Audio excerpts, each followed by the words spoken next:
बेंगलौर से पटना जा रही संघमित्रा एक्सप्रेस से एक बिहार निवासी युवक गिर गया, जिसका नाम सोनू सुहानी बताया जा रहा है। उसके साथ वालों ने बताया कि दानापुर से नुरुल जा रहे थे और तभी अचानक नरसिंहपुर स्टेशन के पास सोनू सुहानी ट्रेन से गिर गया, जिसका रेल प्रबंधन नरसिंहपुर की सहायता से जिला अस्पताल लाया गया।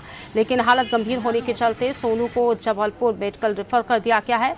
फिलहाल सोनू की हालत गंभीर बताई जा रही है।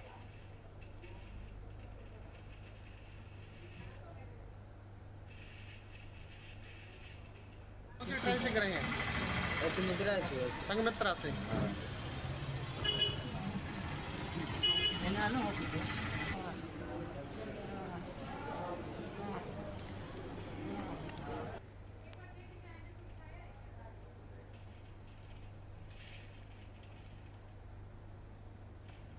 ट्रेन से करेंगे संघमित्रा से